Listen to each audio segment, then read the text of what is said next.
Hey, mambo vipi? Karibu sana, tunaendelea na kujifunza Python programming language. Video hii ya leo tutakwenda kusoma data zilizomo katika file kwa kutumia loop. Katika video iliyopita tuliweza kutumia loop kuingiza data katika file. Sasa video hii tutakwenda kuzisoma hizo data na kuzifanyia kazi katika program zetu kwa kutumia loop. Na vile vile tutaweza kutambua mstari wa mwisho katika faili yetu. Manake hapa sasa tumefika mwisho wa data zetu kwenye hii faili fulani. Tutaweza kuona pia katika video hii ya leo. Unajua ilivyo mara nyingi program ni lazima zisome content za faili bila ya kujua idadi ya namba za item zilizohifadhiwa katika hiyo faili. Kwa mfano katika program iliyopita katika faili ya cells.txt ambalo tuliweza kutengeneza katika video iliyopita, faili hiyo inaweza ikawa na idadi tofauti ya item ndani yake kulingana na wale watumiaji wa hiyo program. Na hii ni kwa sababu program ilikuwa ikimtaka user kwanza aingize siku alizofanya mauzo. Manake kuna idadi ya siku ambazo kwanza atatakiwa aweke. Je, amefanya mauzo kwa siku ngapi?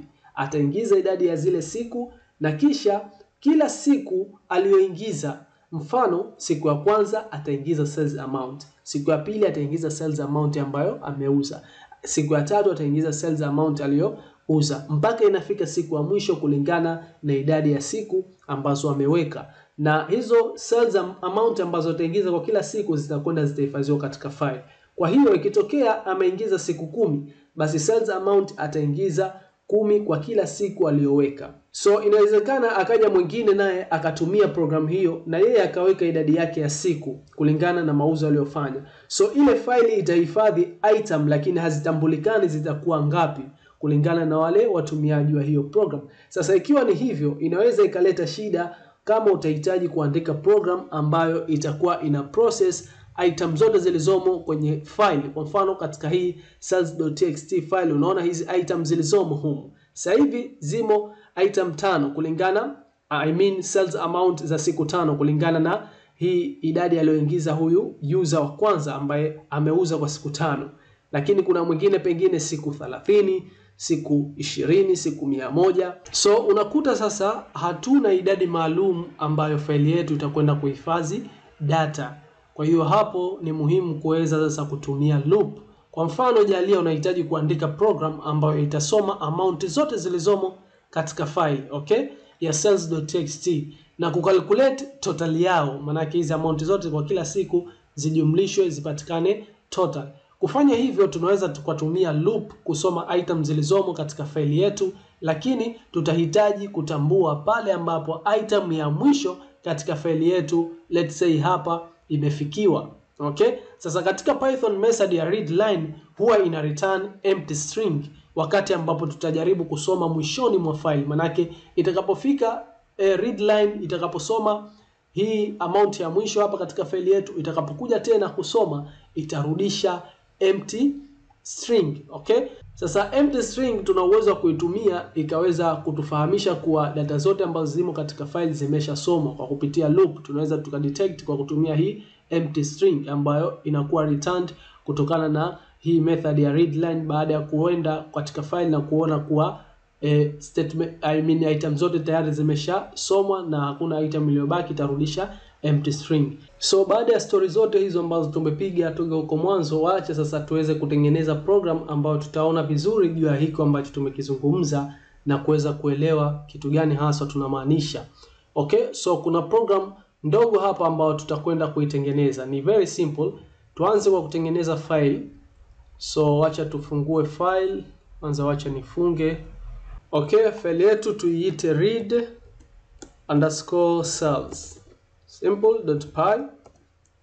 Click enter. So tuanze kwa kuanza kudefine main function yetu. Define main function kama hivi, then kilichomo ndani ya main function ni hizo logic zetu ambazo zitafuata. Kwa programu hii itakwenda ku read all values zinazopatikana katika faili yetu ya cells.txt. Okay? So humu ndani ya main function yetu tuanze kwa open faili yetu ya cells.txt. Simple, tutengeneze variable yetu ya cells_file ambayo ita reference file object yetu hii ambayo tunai open. So sawa na open function yetu, then ndani ya open function yetu tuweke wacha nika copy simple tu argument zetu hizi. Okay, copy. Lakini kumbuka sasa hivi tunakwenda ku read, hatuendi ku write. So hapa itakuwa R mode yetu, na hapa faili yetu ambayo tunakwenda ku read ni cells. Okay, ambayo cells ndani yake kwa sasa ina value hizi ama item hizi hapa. Baada ya hapo tutaanza kwa kwenda kusoma katika faili yetu. So tutatengeneza variable hapa line sawa cells underscore file dot read line, methodi yetu ya kuweza kuread katika faili yetu.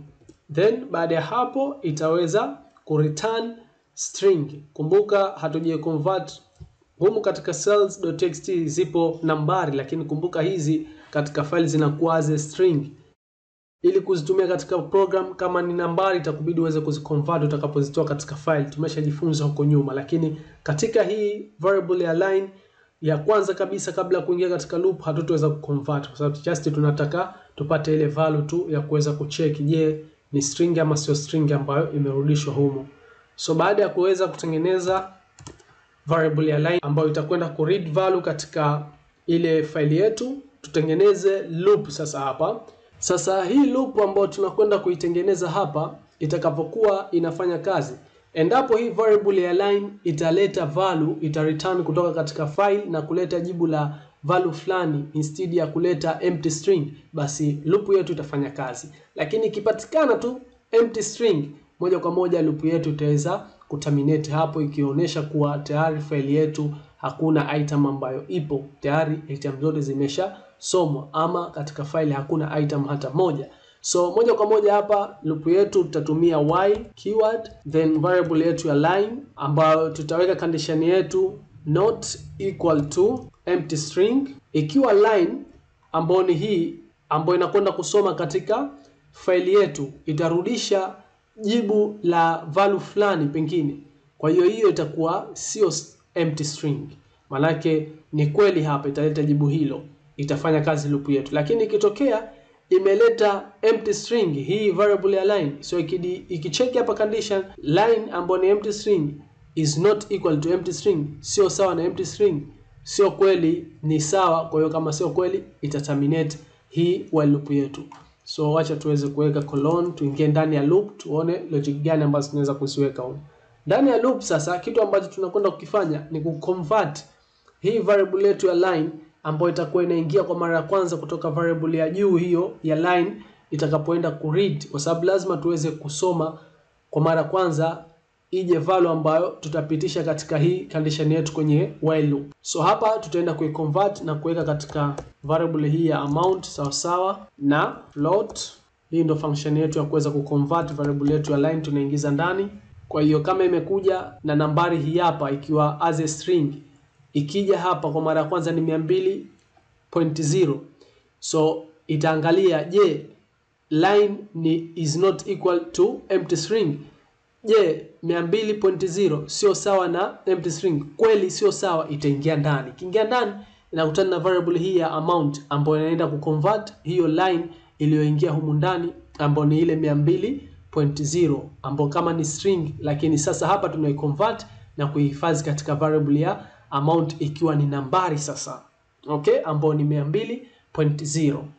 So baada ya hapo kitu ambacho kinafuata ni kuprint. Nini tuna print? Format ambayo itakuwa amount, comma, okay. Kama itakuwa inakuja na decimal point nyingi, kwa hiyo hapa tunaenda kuipunguza. Okay, so moja kwa moja hii variable ya amount ni hii, kwa hiyo itakwenda itaprintiwa hapa ikiwa na milango miwili ya decimal floating point. So baada ya hapo tutakwenda ku read next line. Kumbuka huko nje tulisoma ile line ya kwanza kwa sababu ya kupata ile value ya kwanza nayo hapa. Kwa hiyo tutakwenda ku read tena humu ndani kwa sababu tayari loop ikiwa inaleta jibu la true itarudi tena hapa, haitoenda huko juu kusoma. Kwa hiyo wacha tuweke humu ndani pia line sawa na cells underscore file read line, tenda kusoma tena then itarudi, itachekiwa tena hivyo hivyo, itaingia ndani, itaconvert kwenda katika number ambayo itahifadhiwa katika variable amount, na hapa itaweza kuprintiwa ikiwa katika milango miwili ya decimal, then itakuja tena hivyo hivyo, itakwenda hivyo hivyo, itakwenda hivyo hivyo. Kwa hiyo zote zile zitaweza kudisplay hapa. Hizi cells zote zitaweza kuonekana katika output yetu. Kwa hiyo hapa itakuwa imeisha logic yetu ndani. To close file yetu cells_.close kama hivi, then to call main function yetu, tutakuwa tumemaliza programu yetu. So hapa moja kwa moja tukirun, okay, kuna error. Wapi kuna error? Most recent call last traceback. Okay, main line ya 14. Line ya 14 iko wapi? Hapa.